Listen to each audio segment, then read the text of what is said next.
So welcome, Peter. Thank you. So to start off as a leader in the traditional finance industry, what's your view on Signum's latest project, the tokenization of a painting by Pablo Picasso, Fiat Oberé? Well, we are all excited about this project because it can demonstrate in a very tangible way the power of tokenization and of blockchain technology. It's much less abstract than financial products. Everybody can see a painting and can imagine to own a piece of it. And that also explains why there has been so much public interest in this initiative. More broadly, what areas of tokenization do you think has the biggest potential for fundamental change in the long term? Well, it was now very important through the kind of hype, but also the recent turbulences in digital assets, that the resilience was there and the interest of many institutions is unbroken in that sector. So we see a lot of interest from institutional investors, from foundations, from family offices, from companies in owning digital assets.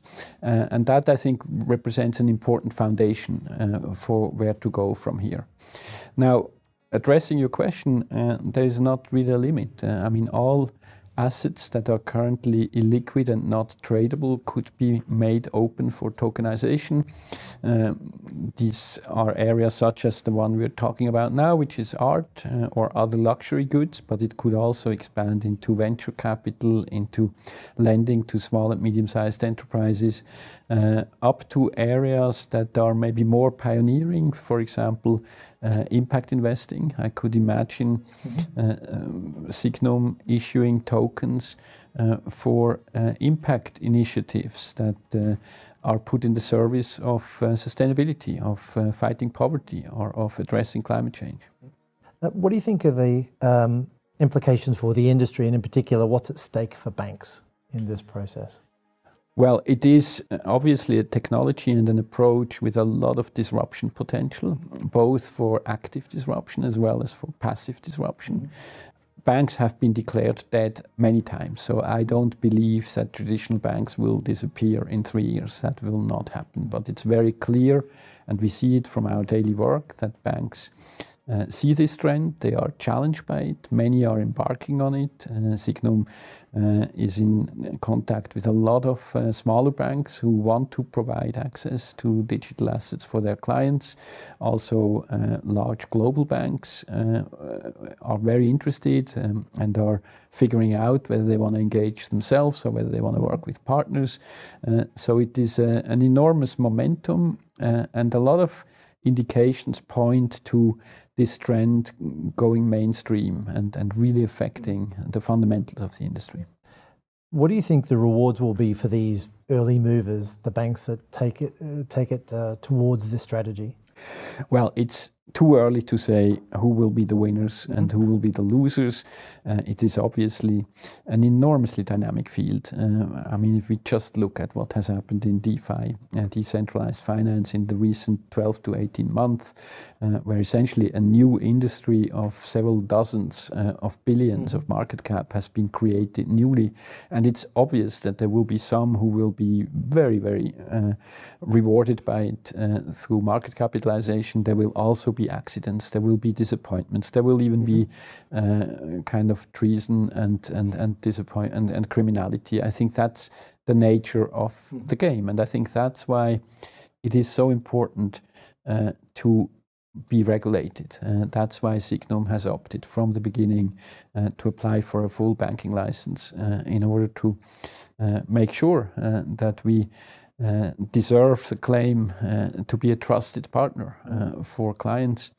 And we are convinced that regulation will play a big role in the years to come. So, I mean, regulation, of course, is a big way of engendering trust in the process. But apart from just the regulation, where do you think the trust is generated within the tokenization process? And why do you think that trust is so important here? Well, the technology in itself is very safe, it's secure, it is fast, it is not costly and inexpensive, and so by itself technology is very powerful, but I think it needs to be explained, and that means obviously it needs to be translated by institutions to clients in order to gain trust. And I think there, institutions such as Signum that operate in a way as bridge builders between the more traditional world in the sense of stability, reliable processes, reputation, partnerships with established brands, while at the same time being in the new world with its products, with its people, its talent base, is a tremendous asset. I mean, following on to your point about regulations, many people feel that the industry is in the hands of the regulators. I mean, if you put yourself in their shoes, what do you think is their greatest concern or challenge with this development? Well, I guess from what we have seen in recent months, I think there are two areas that are really high on the agenda. One is those businesses offering stable coins that are not really stable coins, yes. That are not really secured by safe currencies. That's obviously a concern, and rightly so, for regulators, because when somebody offers stablecoin, it has to be stable, and it needs to pass the test of stress under very, very stressful conditions. And the second is that the world does not need an open invitation to money laundering, organized crimes, terrorism financing. And I think that's the second big area where people are concerned. And again, where the industry and Signum in particular have a huge interest that there is a level playing field and that similar mechanisms in terms of know your customer rules and procedures for anti-money laundering are adhered to. So you spoke earlier about impact investing. So as an active philanthropic investor and the founder of Elia Foundation, what specifically is a role that you might see for tokenization in terms of the ongoing challenge to create global equality? For example, channeling funds to areas that might have a high social impact. Well, on one hand, it's making areas and regions and countries bankable that are not bankable today. I mean, a few states have introduced bitcoins as legal tender because nobody trusts their own currency, and that is a trend that could eventually be followed.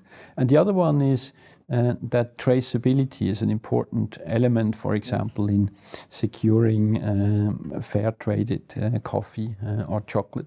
And blockchain technology with smart contracts is an ideal way to ensure traceability of such products. And I could see that this would be a very powerful way to attract investor interest, also maybe younger people which are more kind of digital natives and feel very comfortable to own tokens with impact stories embedded in it. And so that could be an area of opportunity.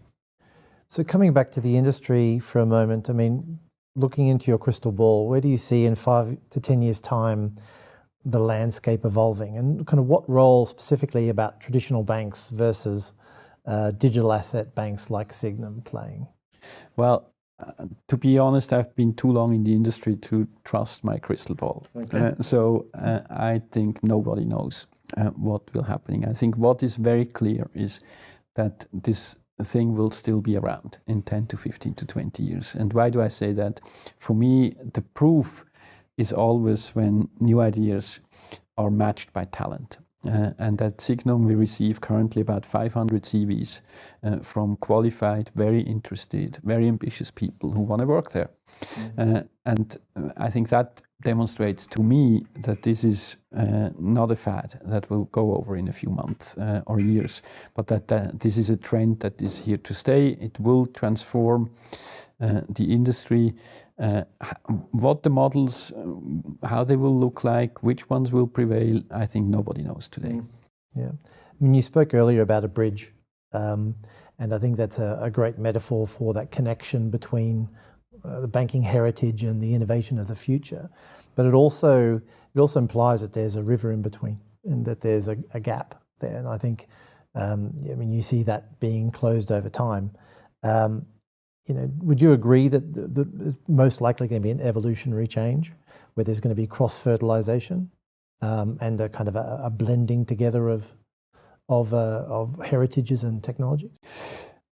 Yes, I guess it's an open question where the border between evolution and revolution is. I think what has happened in DeFi in the past 12 to 18 months is probably closer to a revolution than to an evolution. I mean, if whole industries are created within such a short period of time, it has at least elements of a revolutionary development in there. So I think the movement will be very fast and it will mean a lot in terms of defining winners and losers.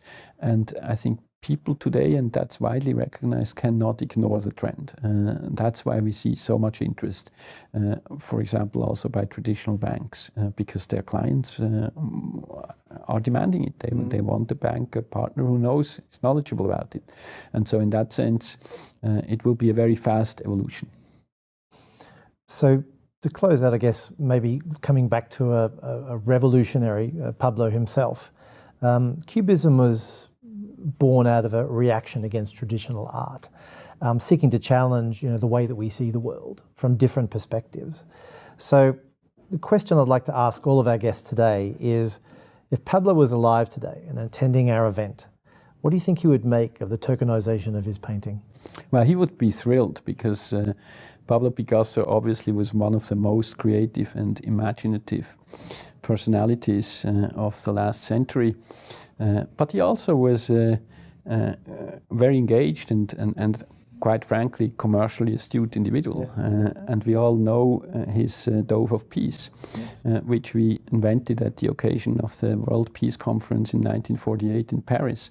And that was a large part of his brand. And my guess is when he would attend our session, he would probably propose a Dove of Peace token. So thank you, Peter, very much for your time. It's been a very enjoyable conversation as always. Thank you.